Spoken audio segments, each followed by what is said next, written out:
আসসালামু আলাইকুম। শোভা ব্লগে সবাইকে স্বাগতম। আজ আমি ফ্রেঞ্চ ফ্রাই ভাজি করে দেখাবো, রেস্টুরেন্ট স্টাইলের ফ্রেঞ্চ ফ্রাই। তার জন্য আলু নিয়েছি, 2টা ডিম নিয়েছি, এখানে নিয়েছি গোলমরিচ গুঁড়া, লবণ, হলুদ গুঁড়া, মরিচের গুঁড়া, আর নিয়েছি আটা। আলুগুলা এখন আমি ছিলে নেব। সব আলু এভাবে ছিলে নিচ্ছি। সবগুলো আলু এভাবে আমি ছিলে নেব।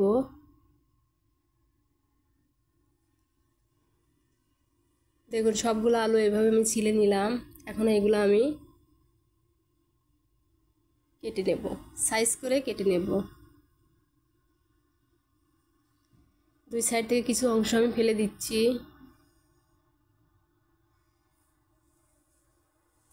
এখন এইভাবে পিস পিস করে আগে কেটে নেব। মোটাও না, বেশি পাতলাও না, আঙ্গুলের সাইজ করে কেটে নেব।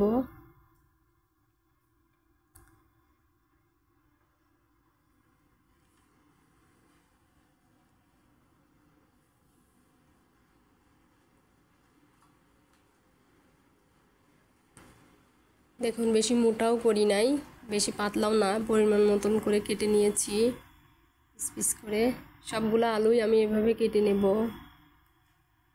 সবগুলো আলু আমি কেটে নিলাম। এখন পানি দিয়ে আমি ধুয়ে ফেলবো। আলু বেশিক্ষণ কেটে রাখলে কালো হয়ে যায়, এই জন্যই তাড়াতাড়ি করে পানি দিয়ে ধুয়ে নিতে হবে। সব আলুগুলো আমি পানি দিয়ে ধুয়ে নিলাম।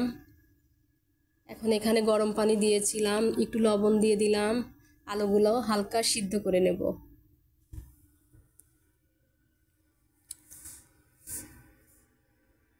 সিদ্ধ হওয়ার জন্য ঢেকে দিচ্ছি। পুরোটাই সিদ্ধ করব না, 50% সিদ্ধ করে নেব। 100%-এর ভিতর 80% আমি সিদ্ধ করে নেব। সিদ্ধ হয়ে গেছে। ঠান্ডা পানি দিয়ে এখন ধুয়ে নিচ্ছি। ঠান্ডা পানি দিয়ে ধুয়ে পানি ঝরিয়ে নিয়েছি। এখন এই গামলাতে ঢেলে নিলাম।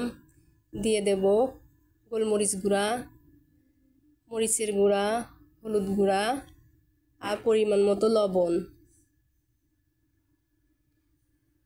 আর 2টো ডিম গুলে রাখছিলাম দিয়ে দিলাম।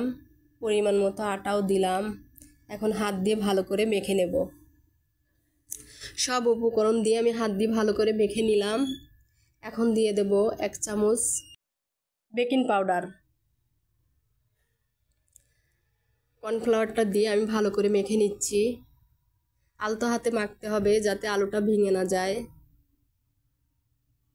কড়াতে তেল দিয়ে দিচ্ছি। তেলটা গরম হয়ে গেলে ফ্রাই করে নেব, ফ্রেঞ্চ ফ্রাই করে নেব।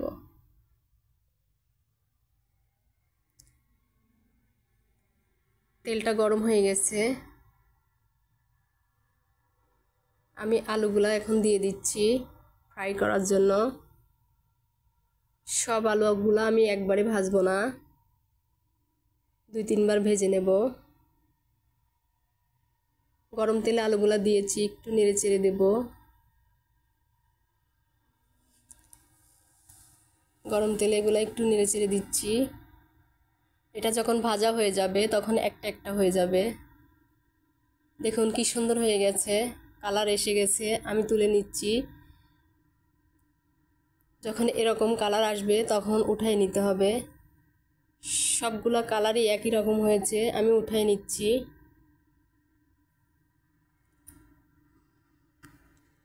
দেখুন কি সুন্দর হয়েছে, একদম মসমসে। ভিডিওটা ভালো লাগলে লাইক, কমেন্ট, শেয়ার করে দেবেন। আমার চ্যানেলে যারা নতুন, আমার চ্যানেলটা সাবস্ক্রাইব করে দেবেন। দেখুন, এটা সস দিয়ে খেতে অনেক মজা, অনেক মসমসে হয়েছে। নিচে নরম, উপরে মসমসে, খেতে অনেক মজা। আপনারা বাসায় এইভাবে ফ্রেঞ্চ ফ্রাই করে খাবেন। এটা সস দিয়ে খেতে সত্যি অনেক মজা। আপনারা সবাই ভালো থাকবেন, সুস্থ থাকবেন। আজকের মতো এই পর্যন্তই। আল্লাহ হাফেজ।